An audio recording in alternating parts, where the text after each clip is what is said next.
All right, good morning, sir. Thank you so much for taking the time to talk about your new film. First question was this is your second time working with David, and I wanted to know if in preparation or in discussions about this new material, you guys have sort of caught how, no pun intended, there are sort of echoes of your previous movie that work in reverse. Like in this one, sort of the house activates the secrets within the people as opposed to a secret being kept by the house, or did you just move forward with what was new about the material? I don't think we really talked all that much about it, other than about the Stir of Echoes, other than the fact that, as soon as they called rap on Stir of Echoes 20 years ago, I was, kind of trying to get David to work with me again, begging him to, give me a second shot.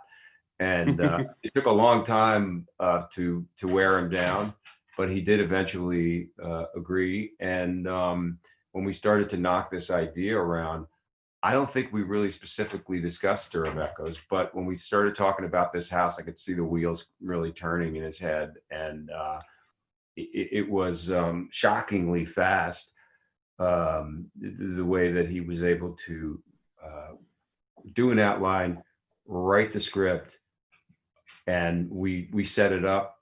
Took it to Jason Blum, who said, "Don't make this movie with anybody else." And all of a sudden, we turned around in a relatively short time, and we were in the house in Wales. Wow. So the title is awesome. I have to say, I want to spoil how it sort of ties in. But one of the things that happens as a viewer with horror movies is you always feel it's not good if you feel that you're ahead of the character, or like, why doesn't he leave, that kind of stuff. So talk about sort of the challenges of keeping within your character when you know you're doing stuff to sort of facilitate the scare, which happens a lot in this movie. Yeah, that's always the challenge, right?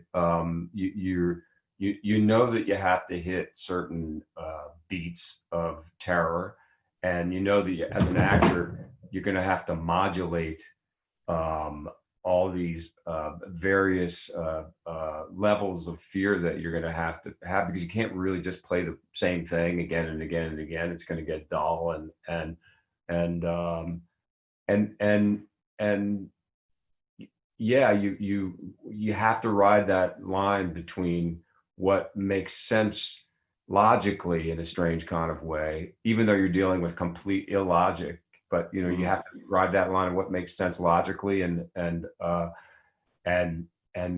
also keeping people on the edge of their seats. And so often there are those moments where the audience is back there going, "No, get out, get out, get out," you could have left, and then we have a great moment, which is one of my favorite moments in the film, not to spoil it, where we do leave, and Hmm.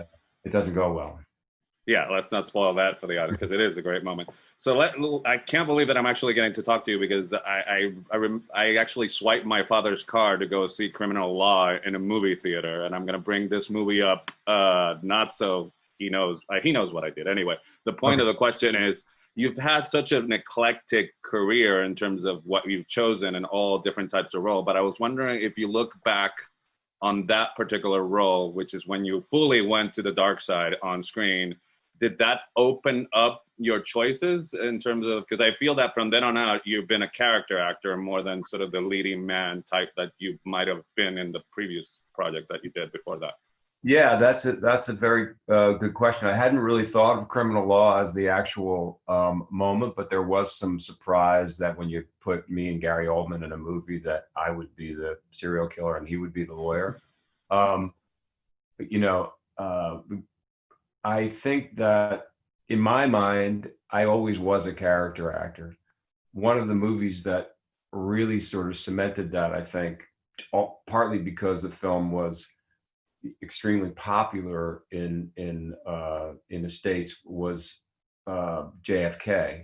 because that character was a small part, but very, very extreme, and very different than people had seen or had, for me, based on the work that I've been doing on the stage in New York, this is what I always wanted to do. I mean, you know, and the reason is that they're all characters, right? If you really are Mm-hmm. approaching them, I'm not interested in being me in front of people, doing interviews and speaking in this kind of a way, that's not really what I signed up for. You know, I'm happy to do it in terms of supporting the projects that I have. But what I signed up for was to, you know, walk in another man's shoes and try to create that another person's humanity in some kind of way. And if you just go right down the middle and you say, well, I'm going to be the, you know, the hero for the rest of my run, it's just not that interesting to me. All right. Well, my time's up. So given that, I appreciate you doing this, and you've been awesome at doing what you've set out to do. So thank you so much for your time. Okay, thank you, man. All right. Have a good day.